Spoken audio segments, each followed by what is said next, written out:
बच्चों अब इस क्वेश्चन में हमें कहा गया है a man has 7 relatives, 4 ladies and 3 gentlemen.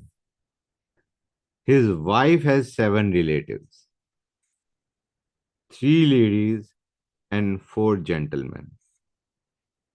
हमें पूछा गया है इन how many veg can he invite a dinner party of 3 ladies and 3 gentlemen so that there are 3 of men's relatives and 3 of wives relatives बच्चों।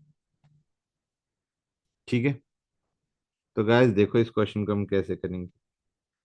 इस question में बच्चों में 2 conditions दे रखी है। एक, 3 ladies and 3 gentlemen, that is the first condition. और दूसरी condition, 3 of men and 3 of wives relatives। ये 2 कंडीशन हमें पकड़ा रखी है बच्चों। क्लियर है गाइस? अब देखो इस क्वेश्चन को हम कैसे करेंगे। पहले आते हैं मैन के रिलेटिव्स कितने हैं। You got 3 ladies and 4 gentlemen। Oh, 1 second, I think it was man के थे 4 ladies and 3 gentlemen। It was 4 ladies and 3 gentlemen। Similarly wife's के रिलेटिव्स में you had 3 ladies and 4 gentlemen बच्चों। क्लियर है यहां तक? गुड। अब keeping these conditions in mind we will have to make cases. ठीक है ना बच्चों? इन दोनों कंडीशंस को हमें ध्यान में रखना पड़ेगा। कैसे करेंगे? सपोजिंग हम मैन के रिलेटिव्स में से 3 लेडीज ले लेते हैं। ओके, तो ऑब्वियस सी बात है अब तुम्हें 3 जेंटलमैन चाहिए, हाँ या ना? लेकिन यहां से जेंटलमैन तुम नहीं ले सकते। क्यों? क्योंकि अब जो 3 रिलेटिव होंगे वो किससे आएंगे? दिल बी वाइफ्स रिलेटिव। जो बाकी 3 हमें लेने हैं वो किससे लेने हैं?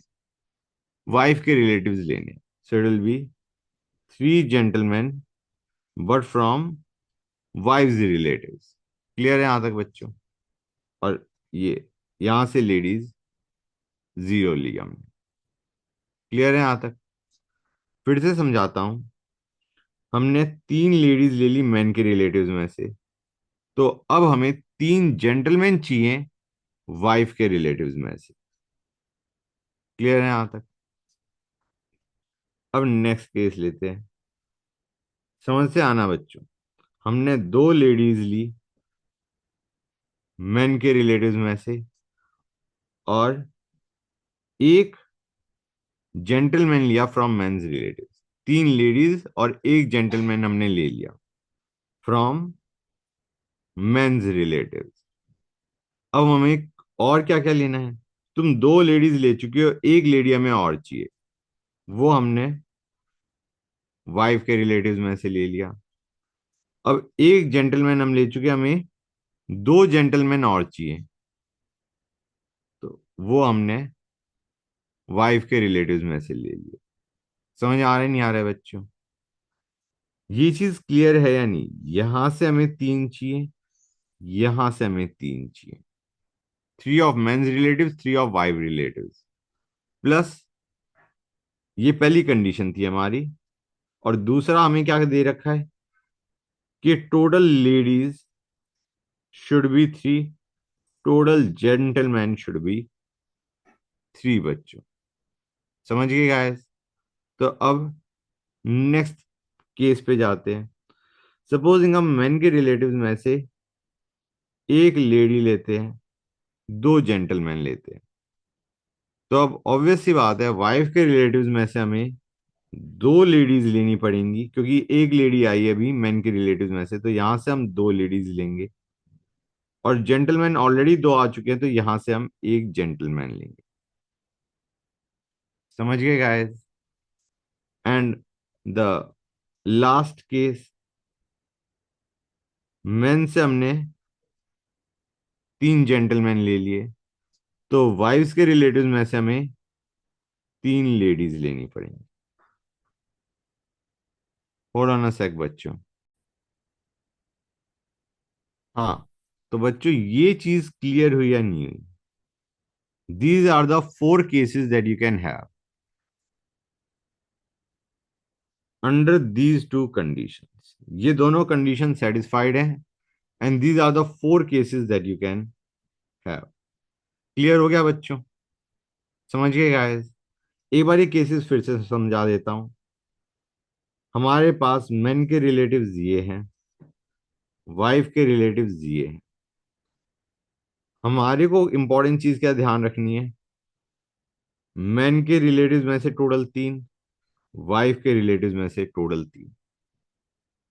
और दूसरा, टोटल लेडीज तीन और टोटल जेंट्स तीन, जेंटलमैन तीन। क्लियर है बच्चों? समझ गए guys? उस हिसाब से हमने केसेस बनाए। Now, in how many ways we can select ladies and gentleman in this way? तो गाइस देखते आओ। पहले वाले केस में मैं इसको मार्क कर देता हूँ, 1 2 3 4।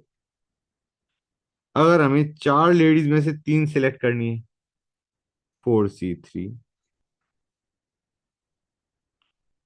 तीन जेंटलमैन से हमें जीरो सिलेक्ट करने हैं, तो इंटू 3C0। फिर तीन लेडीज में से हमें जीरो सेलेक्ट करनी है, अगेन 3C0। और चार जेंटलमैन से हमें तीन सेलेक्ट करने हैं, 4C3। क्लियर है यहां तक? नेक्स्ट पे आते हैं। चार लेडीज में से दो सेलेक्ट करनी है, 4C2। तीन जेंटलमैन में से हमें एक सिलेक्ट करना है, 3C1। तीन लेडीज में से हमें एक सिलेक्ट करना है, 3C1।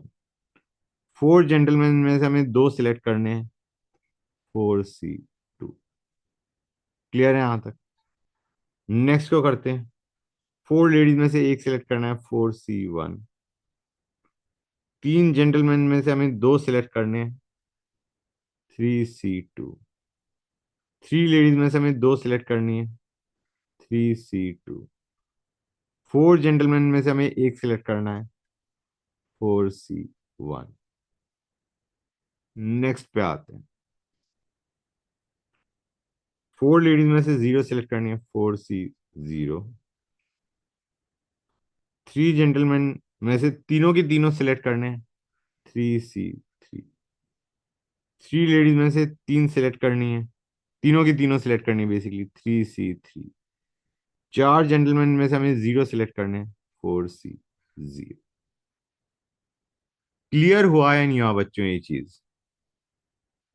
क्लियर है यहां तक गाइस? तो हमारे पास चार पॉसिबिलिटीज थी, एक दो तीन चार।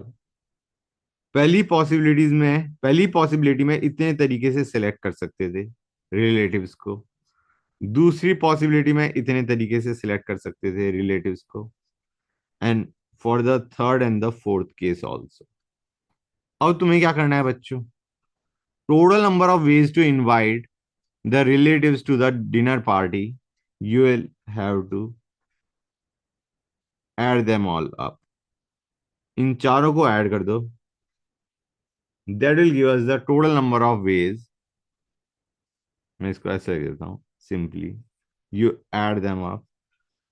That will give you the total number of ways to invite a dinner party. Bachcho. This is your answer. When you add all four of them up, you will get your answer. I hope it is clear to you now, बच्चों। Clear है या नहीं guys? ये एक तरीका हो गया question का, मतलब it is a specific kind of question जिसको तुम्हें इसी तरीके से करना ओके, गुड।